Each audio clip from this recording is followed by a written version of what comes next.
জামাই ষষ্ঠী বা অরণ্য ষষ্ঠীর ব্রত কথা। এক ব্রাহ্মণের 3 ছেলে আর 3 বউ ছিল। এই 3 বউয়ের ভিতর ছোট বউয়ের খাবার জিনিসের উপর লোভ ছিল। ঘরের খাবার জিনিসে নিজে চুরি করে খেত আর সমস্ত দোষ চাপিয়ে দিত বাড়ির পোষা একটা কালো বেড়ালের ওপর। বেড়ালটা ছিল মা ষষ্ঠীর বাহন। সে রোজ গিয়ে মা ষষ্ঠীকে এই চুরি করে খাওয়ার সব কথা বলে দিত, কিন্তু ছোট বউ নিজের দোষ কখনো স্বীকার করত না। এমনি করে জ্যৈষ্ঠ মাসের শুক্লপক্ষের ষষ্ঠী তিথিতে অরণ্য ষষ্ঠীর ব্রতের দিনে এসে পড়ল। ব্রাহ্মণী ব্রত করবে, বাড়িতে হবে আনন্দ উৎসব। ব্রাহ্মণী পুজোর জন্যে নিজের হাতে পায়েস, মিষ্টি, ক্ষীর ও নাড়ু তৈরি করলো এবং ছোট বউকে বলল, বৌমা, আমি স্নানটা সেরে আসি, তুমি ততক্ষণ এখানে বসো, দেখো যেন বেড়ালটা কোনো জিনিসে মুখ না দেয়। ব্রাহ্মণী চলে গেল স্নান করতে। এদিকে এইসব ভালো ভালো খাবার দেখে ছোট বউ আর লোভ সামলাতে পারল না। মিষ্টি, ক্ষীর, পায়েস, দই যা পারল তাড়াতাড়ি খেয়ে নিল আর একটু দই নিয়ে বেড়ালটার মুখে লাগিয়ে দিল। এদিকে ব্রাহ্মণী স্নান করে এসে দেখল যে খাবারগুলো সবকে যেন খাবলে খেয়ে গেছে। ব্রাহ্মণী ছোট বউকে তখন জিজ্ঞেস করলো, ও বৌমা, পুজোর মিষ্টিগুলো কে এইরকম করে খাবলে খেয়ে গেল? ছোট বউ বলল, কি জানি মা, একটু অন্যমনস্ক হয়েছিল, সে সময় আমার চোখে ধুলো দিয়ে বেড়ালটা এসে সব খেয়ে নিয়েছে। ওই দেখুন না, ওর মুখে সব লেগে রয়েছে। এই বলে ছোট বউ বেড়ালটাকে বেশ 2-4 ঘা দিয়ে দিল। শেষে ব্রাহ্মণী আবার সব নতুন করে জোগাড় করে পুজোর ব্যবস্থা করল।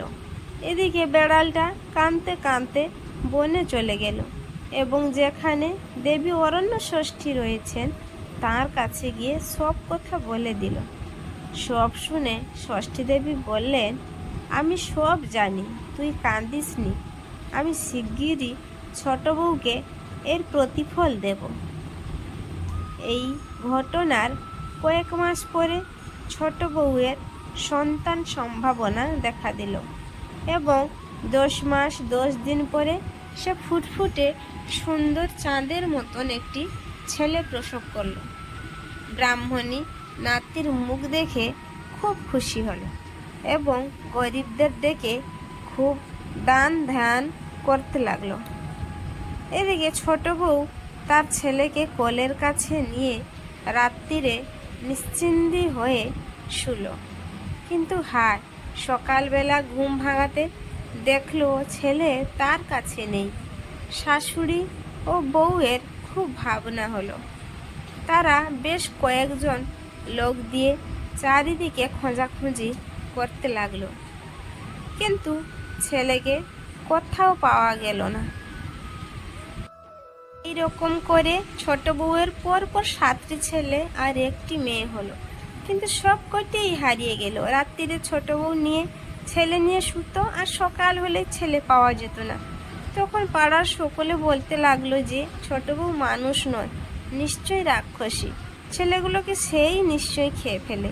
এই বউকে কিছুতেই বাড়িতে রাখা উচিত নয়, ওকে এক্ষুনি বাড়ি থেকে তাড়িয়ে দেওয়া উচিত। পাড়ার লোকের সব কথাই ছোট বউয়ের কানে গেল। সে আর সহ্য করতে পারল না, নিজেই বাড়ি ছেড়ে একদিন বনে চলে গেল। সে বনে গিয়ে কেঁদে কেঁদে বলতে লাগলো, আমার এ কি হলো মা ষষ্ঠী, তুমি আমায় 7টি ছেলে আর একটি মেয়ে দিয়েও সব কেড়ে নিলে কেন মা? আমাকেও তুমি নিয়ে নাও, আমি একদিনও আর বাঁচতে চাই না। ছোট বউকে এইভাবে আক্ষেপ করতে দেখে মা অরণ্য ষষ্ঠীর দয়া হলো। তখন তিনি এক বুড়ির রূপ ধারণ করে তার কাছে এলেন। তিনি তাকে বললেন, এই বন বাদারে তুমি একলা বসে কাঁদছ কেন মা? ছোট বউ তখন সমস্ত ঘটনা মা ষষ্ঠীকে খুলে বলল। মা ষষ্ঠী তখন বললেন, ওরে বেটি, আসল কথাগুলো সব লুকিয়ে রাখলি কেন? তুই যে লুকিয়ে লুকিয়ে মাছ, দুধ, পুজোর মিষ্টি সব নিজে খেয়ে ফেলে শাশুড়ির কাছে কালো বেড়ালটার নামে দোষ দিতিস, তাতে তোর লজ্জা হতো না? সেই কারণেই আজ তোর এই দুর্দশা হয়েছে।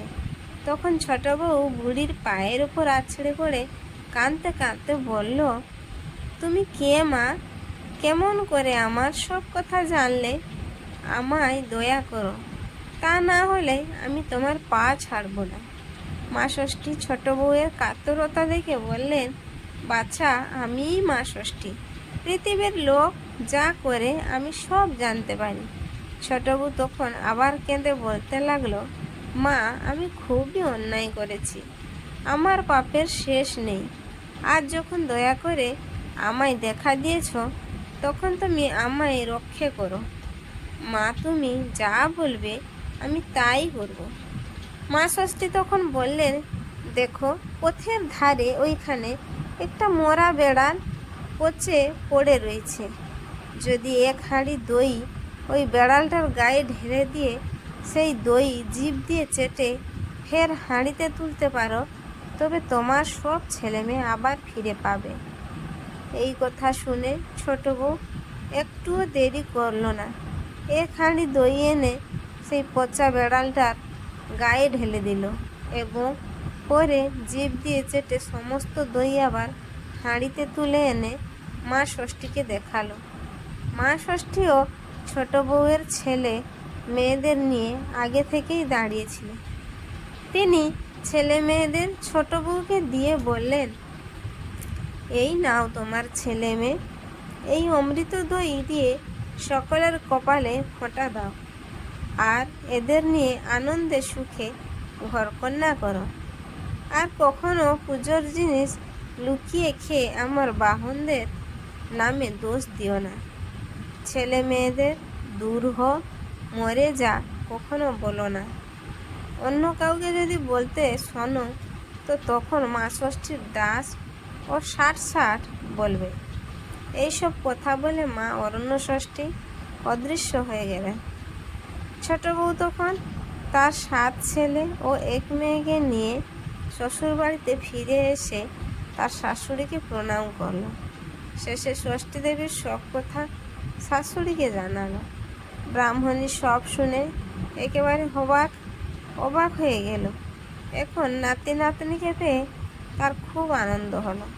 ব্রাহ্মণী অল্প দিনের মধ্যে নাতি নাতনির বিয়ে দিলে।